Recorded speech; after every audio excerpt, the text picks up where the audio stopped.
Sagittarius, welcome to your astrology reading for the month of August. So before I jump into the energy of the month, this is most applicable for your rising sign, which is how other people perceive you, especially when they first meet you.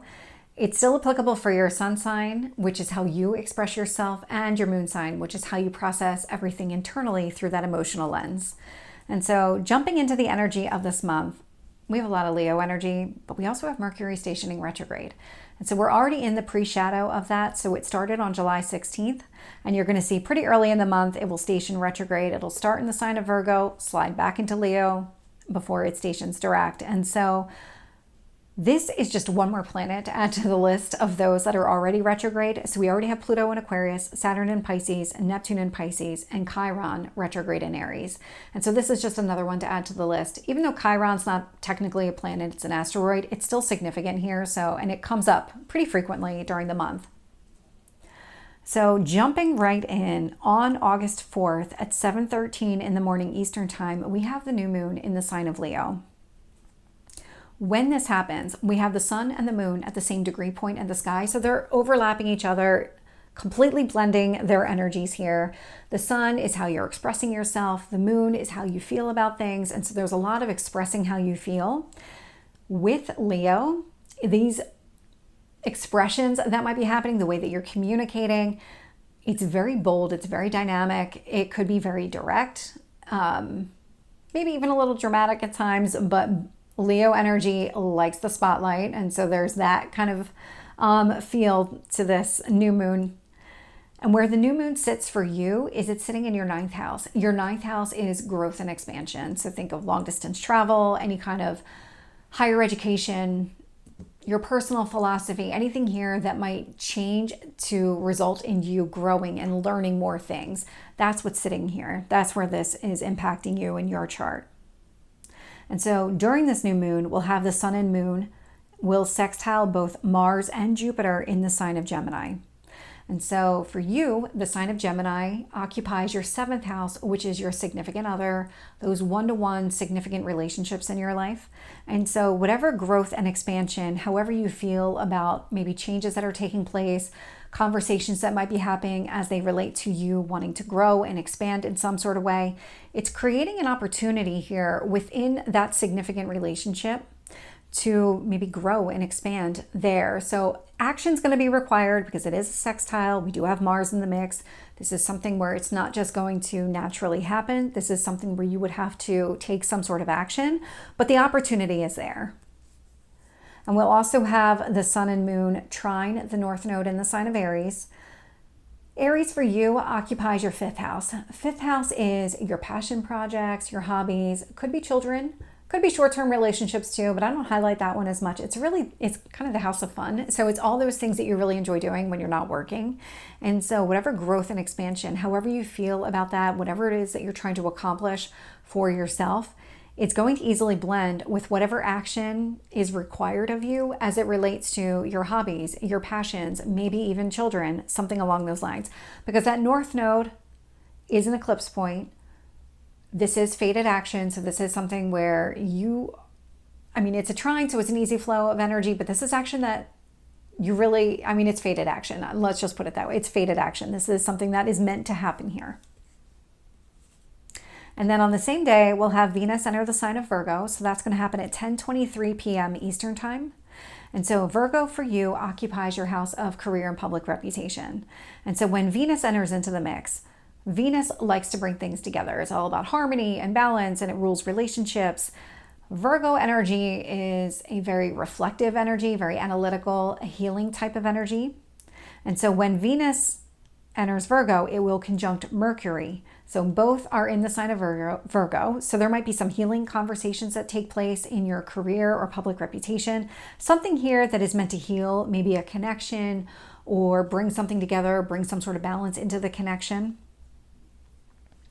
Venus and Virgo will trine Chiron in Aries. And so whatever healing conversations might be taking place in your work environment or anything that you're trying to bring together, any kind of balance that you're looking for at work, it's going to easily blend with whatever action you need to take to heal the wound that's been coming to the surface. And so Chiron is retrograde in Aries. that wound is connected to your 5th house. So it could be connected to children, could be connected to your hobbies, your passion projects, things like that. This is action that you would be taking, and this is an easy flow of energy. The other thing I want to point out about Chiron and this wound specifically is that this has been coming up. Thinking back to April 8th, when we had that solar eclipse in the sign of Aries, this was the first time, and maybe like in a really bold way, that the wound was coming to the surface, that it was really front and center because of it overlapping with the sun, the moon, and this Chiron energy were all at the exact same degree point. And so this is something where in the beginning, over the beginning few months that it was coming to the surface, it was a little bit more difficult to work with. Now we're seeing energy where it's getting a lot easier to understand this wound, heal this wound, and we're seeing it right here. So there's something connected to your career, balancing something within your career, bringing something together that really just blends with whatever you're doing to heal this wound. Venus in Virgo will square Uranus in the sign of Taurus. And so Uranus in Taurus. So Uranus is a planet of transformation. Taurus is a very grounded energy. So any kind of changes that are taking place here, they're meant for your own kind of best interest. There's something about grounding them, making them practical. For you, Taurus is in your 6th house of daily routines. And so whatever it is that you're doing, whatever conversations are taking place in your career, bringing something together, healing something here, it's going to create obstacles or challenges to whatever changes you're already experiencing in your daily life. This is a square energy. This one specifically will show up throughout the month until we get to the end of the month where it gets a little bit easier to work with. But you can work with this energy. You just have to put the effort and energy into it. Then we have Mercury station retrograde. So it's going to start out by stationing retrograde in the sign of Virgo. So that is going to happen on the 5th at 12:56 in the morning Eastern time. And so when this happens, so we just had Venus enter Virgo, Mercury station retrograde in Virgo. It's still conjunct Venus because of the timing. They're still next to each other. They're still close enough that the energy blends together. But now when it comes to your career and public reputation, there's a lot of internal reflection that's taking place, maybe a lot of internal understanding on what you need to do to balance out your career, bring something together, heal something connected to your career or public reputation. Mercury retrograde will also square Mars and Gemini. And so healing something within your career, maybe even trying to balance something out within your career, starting with internal you, it's creating some sort of challenge here to any kind of action that you want to take in that significant relationship. So with your spouse or significant other. So Mercury retrograde will square Uranus in the sign of Taurus. And so again, this is energy we're going to see throughout the month. Whatever you're reflecting on when it comes to your career, it is going to create some sort of challenge to whatever changes are already taking place in your daily life. And then I just want to highlight here, so Lionsgate. So we're actually in the Lionsgate energy. I'm going to do a separate video on this altogether because there's a lot of overlap with numerology and tarot and astrology. There's a lot of things kind of all combined together. The culmination point is August 8th, it's 8/8, and we're in an 8 year. And so this is the symbol of infinity. So there's a lot that's kind of taking place here. So I'll just do a separate video on it. But jumping back and looking at, we had Mercury station retrograde in Virgo on the 5th. It actually slides back into the sign of Leo on the 14th. And so when Mercury re-enters Leo, it will happen at 8:16 in the evening on the 14th. When this happens, Mercury retrograde will conjunct the sun in the sign of Leo. And so the sun, again, that kind of bold expression, but now Mercury retrograde in Leo, it's a lot of internal reflection. So you're expressing yourself and maybe understanding the impact of the way that you're expressing or what you're saying here.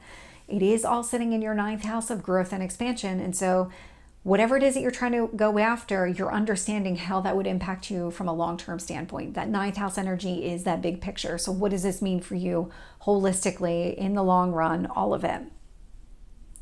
Mercury retrograde in Leo will also trine the moon in Sagittarius. And so when you're thinking about all of this growth and expansion that you want to do for yourself, it's going to easily blend with whatever you feel about yourself, because that moon in Sagittarius, I mean, it's you, it's your sign. And so it's your 1st house. This is your physical self. And so it's going to easily flow with whatever you already feel about yourself.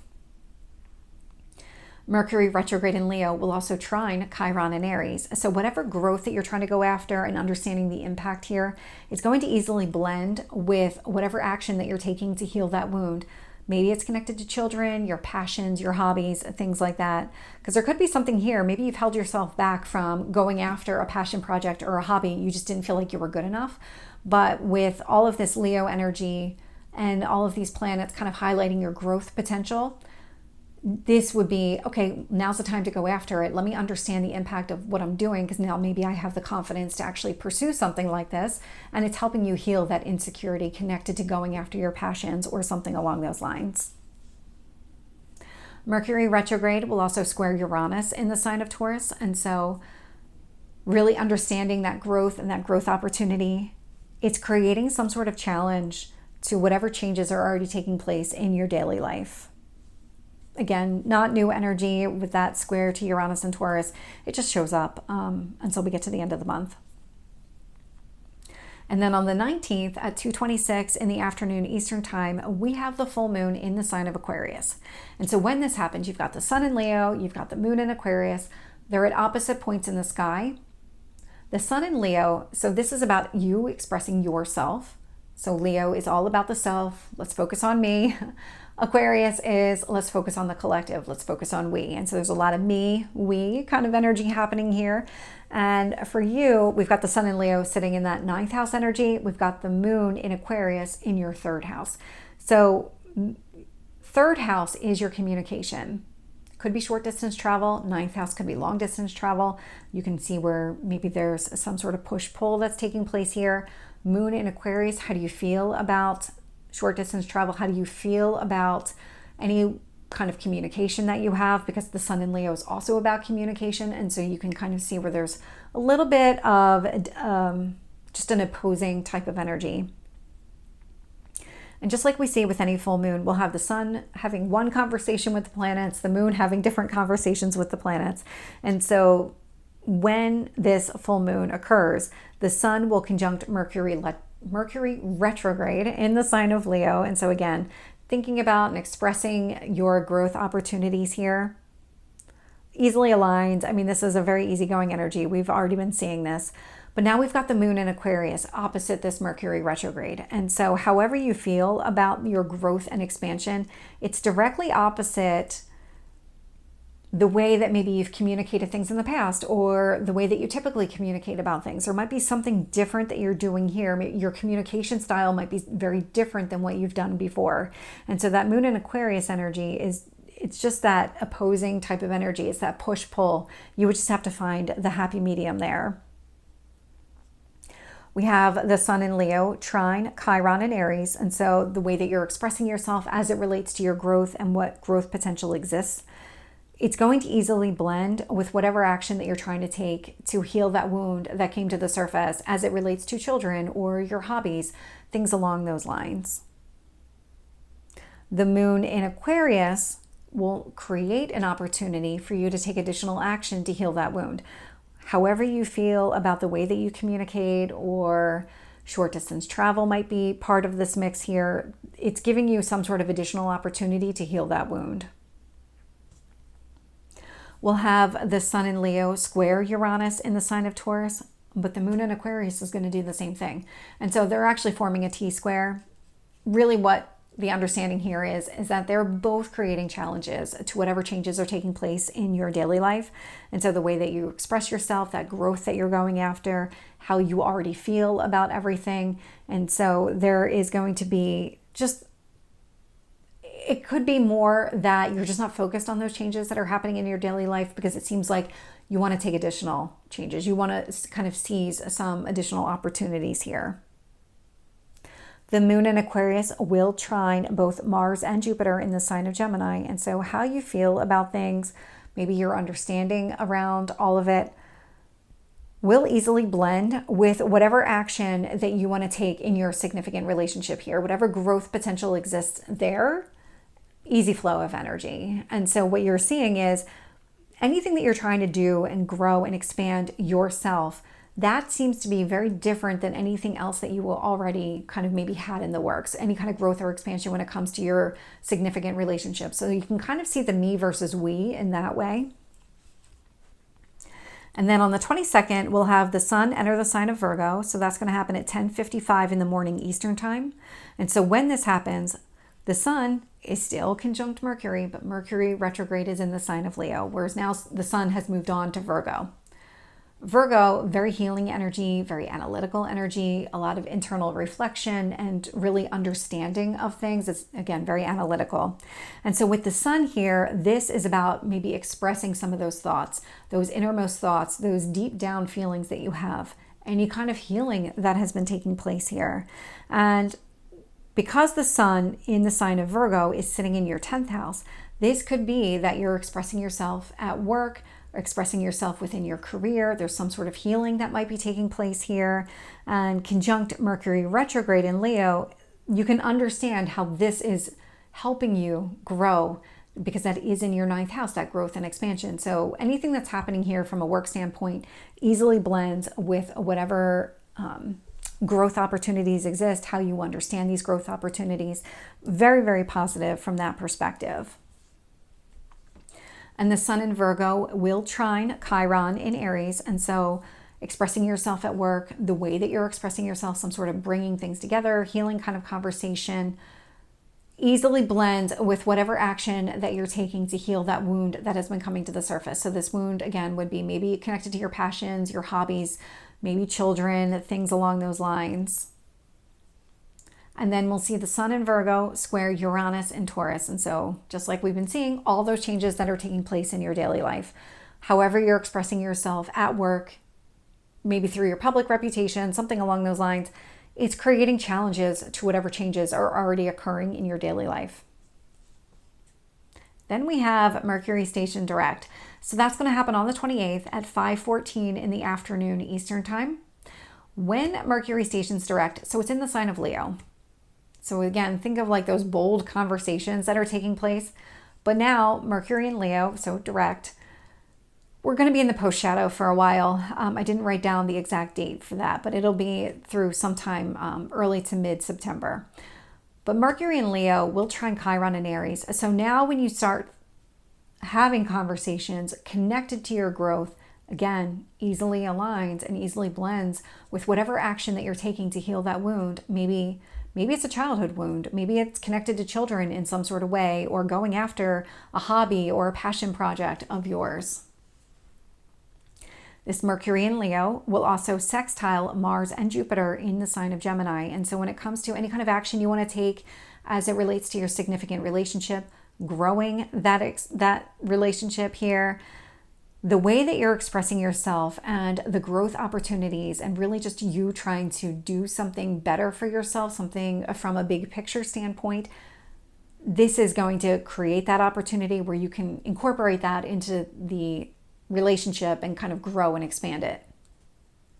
Mercury in Leo will square Uranus in the sign of Taurus.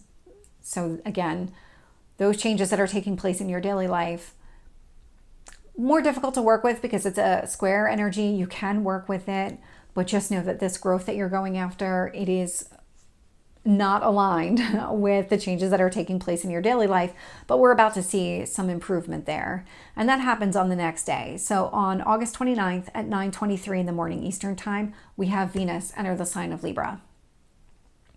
Venus is the ruler of Libra. It's also the ruler of Taurus, but more specifically here, because it's the ruler of Libra, this is a harmony, bringing balance into situations. Could be even connected to relationships. Venus rules relationships. And so for you, Libra is sitting in your 11th house. Your 11th house is your community. So this is your group of friends. This is the collective. It's not those individual relationships, it's the collective.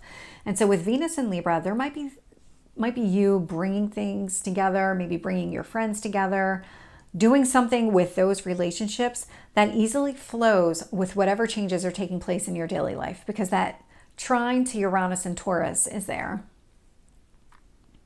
Venus in Libra will also trine Pluto retrograde in Aquarius. And so balancing your friendships, balancing out those relationships, bringing people together here easily blends with whatever internal changes are taking place whatever it is that you're experiencing, however you're processing everything here. Pluto retrograde is a planet of transformation, so it is a lot of internal reflection. In the sign of Aquarius, it's, okay, well, what kind of liberation needs to happen here? What kind of structures need to go away? Third house could be connected to your communication, could be connected to short distance travel, but really it's like those internal changes to maybe the way that you think or the way that you express yourself. So easy blend of energy. So as you balance your friendships and work on those friendships collectively, it's helping you maybe communicate more effectively. Venus in Libra will square Mars in Gemini. And so as you're balancing out your friendships and really working on those relationships, the square energy, so it's creating challenges to any kind of action that you want to take in that significant relationship, in that personal, maybe even spouse type of relationship. But again, square, you can work with the energy. And then we have Venus in Libra opposite Neptune retrograde in Pisces. So Pisces and Neptune, so Neptune rules Pisces. They're about your dreams. They're about your goals. Like, what vision do you have for yourself?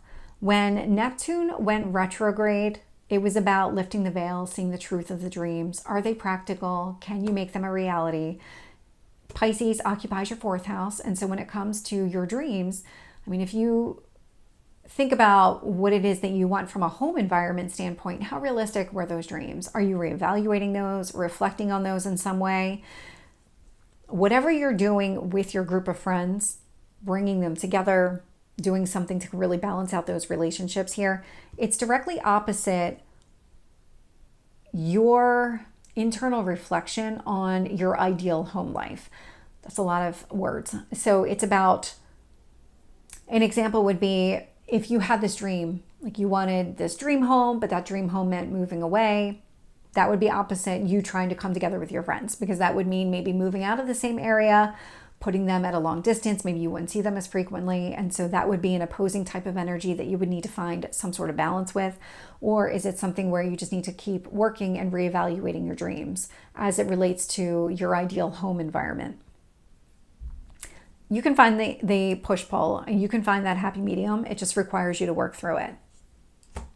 So Sagittarius, this is your reading. I hope it resonates. If it did, please like, share, and subscribe, and I will see you next time. Take care.